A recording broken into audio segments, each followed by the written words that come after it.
دیکھیے پاکستان میں اس وقت سینکڑوں پولیٹیکل پارٹیز کام کر رہی ہے. ان میں آپ کو سیکولر آئیڈیالوجیز کے حامی، ڈیموکریسی کے دعوے دار، مذہبی لیڈرشپ کے علم بردار، نیشنلزم کا پرچار کرنے والے، social welfare workers, human rights protection کا نعرہ لگانے والے وغیرہ جیسے بہت سارے گروپس، جماعتیں یا پارٹیاں نظر آئے گی. یہ سب اپنے اپنے طریقے سے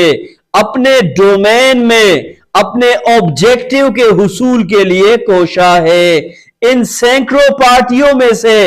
ٹاپ 10 یعنی P T I, P M L نون، P P P, J U I F, M Q M Pakistan, A N P, Jamaat Islami, T L P, آئی پی پی، ان 10 بڑی پولیٹیکل پارٹیز کو میں نے اپنی تھوڑی سی ریسرچ اور ان میں سے زیادہ تر کو تقریباً 12 سے 15 سال کی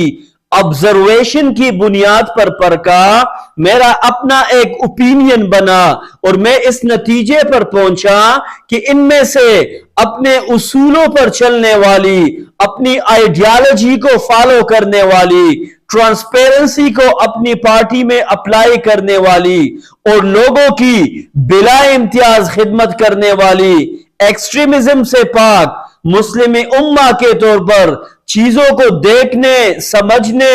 اور اس کے مطابق اپنی اسٹریٹجی بنانے اور ریسپانس دینے کی تمام کوالٹیز ان ساری پارٹیز میں سے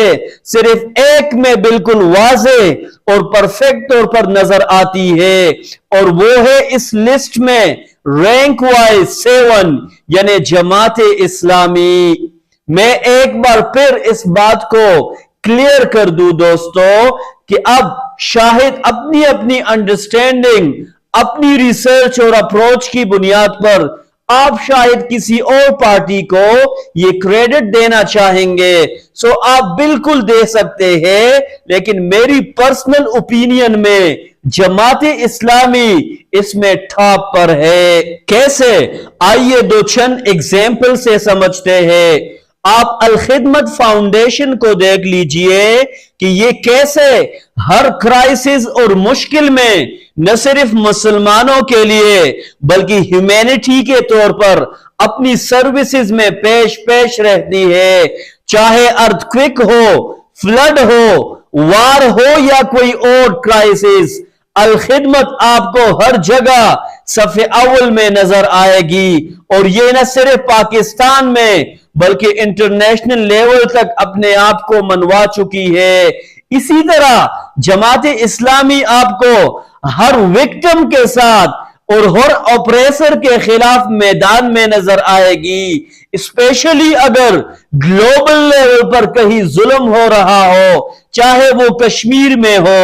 فلسطین میں ہو یا کوئی اور جگہ پر. جماعت اسلامی جس منظم انداز سے لوگوں میں اویئرنس پیدا کرتی ہے اور پروٹیسٹ کر کے اپنا فریضہ سر انجام دیتی ہے، شاید ہی کوئی اور پارٹی کر سکے. آپ سب کو معلوم ہوگا عافیہ صدیقی کیس کے بارے میں جماعت اسلامی نے کیا رول پلے کیا ہے، اور ان کے سینیٹر مشتاق احمد خان نے اس میں کتنا جاندار کردار ادا کیا. اور اب غزہ میں ہیومن ہسٹری کا بدترین فامن اور فوڈ شارٹیج ہے، جس کی بدولت روزانہ درجنوں انسان اور خاص کر بچے سسک کر جان دے رہے ہیں. اس مصنوعی سٹارویشن میں لوگوں تک پہنچنا